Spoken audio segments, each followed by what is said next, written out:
ChatGPT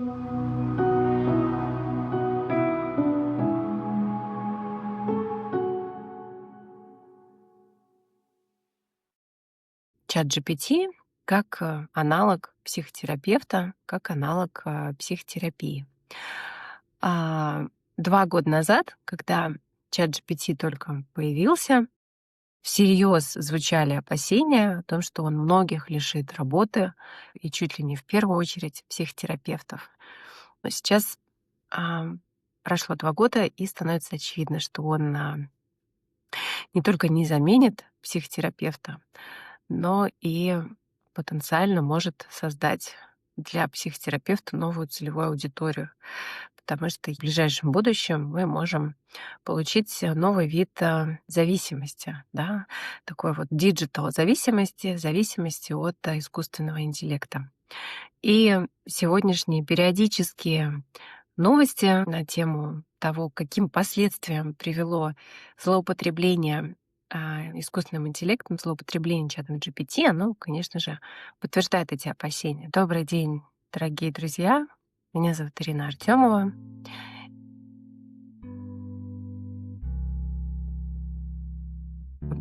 Почему мы так сильно увлекаемся использованием искусственного интеллекта? Что такого он делает, что заставляет нас снова и снова его открывать, снова и снова просить у него поддержки? Во-первых, чего действительно не отнять у чата GPT, это его способность слушать без осуждения. Что бы вы ему ни сказали, какую бы свою боль вы ему ни принесли, он всегда найдет, как это вам отразить, очень эмпатично, очень поддерживающе. То есть он умеет создавать вот это ощущение услышанности, безусловного принятия, да, безусловной любви, пространства без осуждения. И действительно, реальному человеку может быть сложно это сделать. Да. Чат GPT умеет давать валидацию, то есть он умеет придавать ценность этому опыту, а, переворачивать его так, чтобы вы увидели в этом свою силу, а не только свою слабость, да. Подсвечивать такие ракурсы, которые помогут вам себя простить за что-то, да, себя принять и полюбить в какой-то своей ошибке. Это действительно предлагает шаги, конкретные шаги, да, сделай первое, второе, третье, четвертое. И этим он кардинально и колоссально отличается от психотерапевта,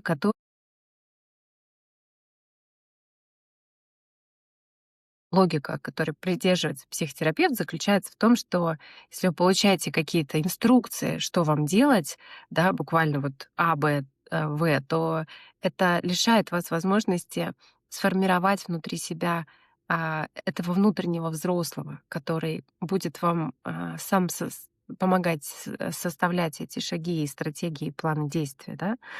То есть задача психотерапии — это не просто, чтобы вы после сессии ушли в состояние удовлетворения, а в том, чтобы внутри вас возросла такая часть, которая самостоятельно может решать вопросы, выходить из трудностей, опираться на себя, то есть быть себе самому опорой и поддержкой, вырастить внутри себя своего психотерапевта. И эта задача достигается только в долгосрочной перспективе, через то, что в том числе психотерапевт иногда заставляет вас почувствовать фрустрацию, неудовлетворенность, чтобы это спровоцировало внутри вас процессы, которые запустят внутренний рост. И это все работает на долгосрочную перспективу, тогда как у чата GPT нет такой цели. Его задача — помочь вам сейчас, когда вы пришли к нему в эту минуту, оставить вас с чувством удовлетворенности.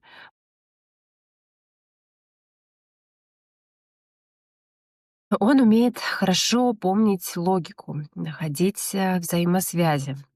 Он может обращаться к каким-то авторитетным источникам, да, может вас заставлять чувствовать, что вас видят, слышат, что вы не одиноки и так далее. Ну и он действительно всегда на связи в любое время дня и ночи. Его общение не лимитировано, то есть он как такая а, бесконечная, а, мать с неиссякаемым ресурсом любви, заботы в любое время и бесплатно, и в любом количестве. Да. Он очень дающий, и это подкупает, с одной стороны, а с другой стороны формирует зависимость от него, да. Это тот опыт, который заставляет снова и снова к нему обращаться и в конечном счете провоцирует то, что вы оказываетесь зависимы от него, от этого общения, от этой валидации, да. И вам точно так же, как и с другой зависимостью, вам нужно увеличивать дозу, да. Вы все больше и больше времени можете с ним проводить, да. Вчера вы там с ним провели полчаса, через неделю 3 часа, через месяц уже 10 часов. Тому же принципу, по которому любая зависимость и формируется. Действительно, может показаться, что это тот, кто всегда на связи, тот, кто всегда поддерживает такой вот стабильный объект, и действительно он может стать важным объектом для вас. И в этом и заключается основная опасность, которую несет в себе искусственный интеллект.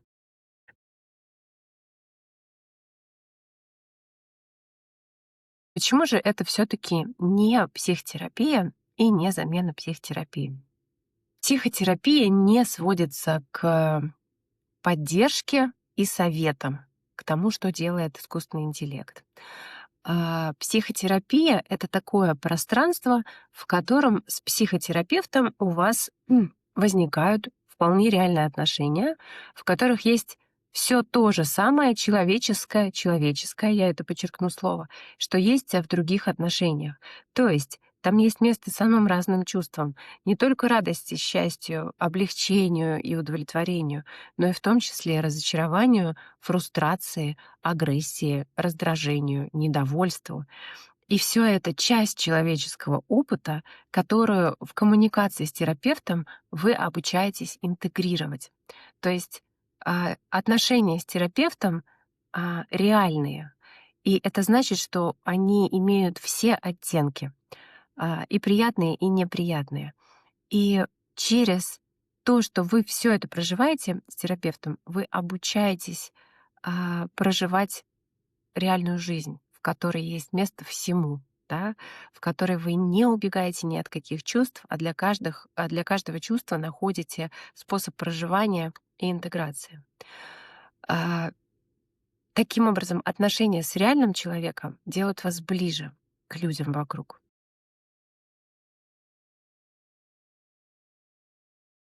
Искусственный интеллект спрограммирован таким образом, чтобы давать вам чувство мгновенного удовлетворения. И если он видит, что он не попал, что какая-то его интерпретация вызвала у вас разочарование, то вместо того, чтобы попытаться выдержать это, он попытается сразу же все исправить и сделать так, чтобы следующая его мысль, следующая его интерпретация, она исправила ситуацию, да, и дала вам это чувство удовлетворения. То есть, таким образом он создает для вас, пытается, по крайней мере, создать такое стерильное пространство, в котором ничего не может произойти, что могло бы вас хотя бы даже чуть-чуть ранить или разочаровать. Да, он создает для вас стерильные условия, которые а, опасно подкупают, но не являются реальностью. Да, и в этом основная опасность. То есть психотерапевт, будучи живым человеком, способен дать вам опыт живой коммуникации, живого взаимодействия и живых отношений, и через это укрепить вашу способность выстраивать отношения с другими людьми. Да? У чата GPT этого нет. Его задача сейчас, когда вы пришли, дать вам ощущение удовлетворенности, чтобы вы пришли еще раз, да, а не взращивать в вас какую-то внутреннюю опору. В чем риск заменить реальную психотерапию поддержкой от искусственного интеллекта? Чат GPT не может диагностировать какие-то серьезные расстройства. Например, он не может диагностировать депрессию, он не может диагностировать тревожное расстройство, суицидальную депрессию, пограничное расстройство. Все это диагнозы, с которыми должны иметь дело профессиональные психотерапевты, потому что у этого есть огромное количество нюансов, и очень легко сделать так, чтобы эти состояния только усугубились. И ChatGPT, общение с ним может к этому привести, да, то есть он может усилить суицидальную депрессию через то, что он вам будет постоянно эту боль как бы отражать, отражать, отражать и отражать, да. Реальные настоящие психотерапевты, они знают, как работать с этими состояниями так, чтобы вы чувствовали улучшение, а не ухудшение. Да, как минимум, то, что с вами в этом состоянии есть реальный человек, который вместе с вами погружается на дно этой боли, вместе с вами ее выдерживает, это уже создает предпосылки для вашего исцеления. Да. ChatGPT провоцирует создание такой альтернативной реальности, и уход от реальной жизни, в которой есть место, как я уже сказала, разочарованию, недовольству, в которой есть место каким-то ошибкам, в которой есть место тому, что что-то не получается, получается не с первого раза, фрустрация, да. Это часть нашей реальной жизни.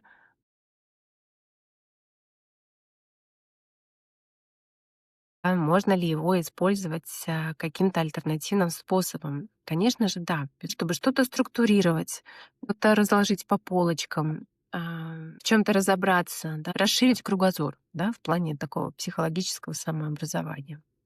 Да, он может помочь вам вести такой журнал самонаблюдений, который может стать очень хорошим и сильным подспорьем для работы с реальным психотерапевтом.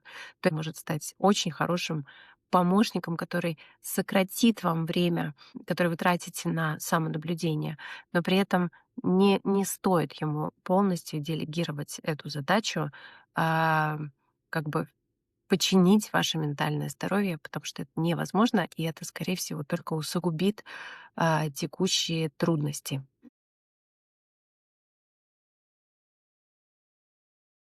Техника безопасности при использовании искусственного интеллекта для психологической самопомощи. Первое. Никогда не воспринимать это как замену терапии. Искусственно созданные отношения, что это псевдоотношения, которые оторваны от реальности, не имеют к ней отношения. Важно не использовать его при сильной диссоциации, при ПТСР, при депрессии. То есть если у вас есть клинический диагноз или подозрение на этот диагноз, то это обязательно означает, что вам нужно обратиться к специалисту и не пытаться через чат GPT это решить. Важно обсуждать с психотерапевтом и использование искусственного интеллекта, да, чтобы не получалось, что эта часть вашей жизни остается в тени, да, потому что если она остается в тени, если никто об этом не знает, то опять же есть риск, что это разовьется в зависимость, да, и что терапевт, поскольку он об этом не знает, он не сможет вам в этом помочь. Да. Поэтому обсуждать, как вы его используете, чем он вам помогает, да, чтобы ваш психотерапевт тоже был в курсе. Ну и замечать, когда вы начинаете от него зависеть, когда вы слишком много на него возлагаете, да, когда вы уже не можете какую-то свою жизненную дилемму разрешить без его помощи, потому что иначе это действительно может привести к плачевным последствиям.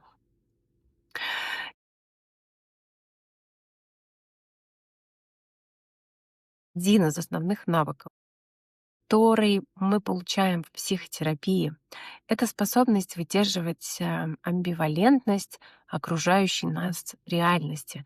То есть видеть, что одни и те же вещи одновременно могут нести в себе и положительные эмоции, и негативные эмоции. Что может быть так, что нет одной правды, а у каждого человека своя правда. И что мир в принципе так устроен, что в нем нет четкого разделения на хорошее и плохое, на доброе и злое, на правильное и неправильное, а что все вокруг представляет собой очень тонкие оттенки. И эта способность выдерживать амбивалентность окружающего мира, неопределенность окружающего мира, она во многом определяет устойчивость нашу психологическую. И это как раз тот навык, который мы получаем в длительной терапии. и который отсутствует у искусственного интеллекта, да. Он не может сам выдерживать амбивалентность, и он не может вас этому научить. Он всегда будет пытаться найти решение, даже там, где этого решения пока что не может быть. Да. Некоторые решения требуют времени, созревания, внутренней ясности. Часто вам психотерапевт не дает решения, чтобы вы как раз в состоянии этой фрустрации какое-то время побыли, и из состояния фрустрации эта ясность родилась. И этот очень важный терапевтический процесс, который невозможно прожить в контакте с искусственным интеллектом, который никак не способен выдерживать амбивалентность и неопределенность. Если есть какие-то вопросы по использованию чата GPT, или если у вас есть опыт использования, то я приглашаю поделиться этим в комментариях. Спасибо за внимание.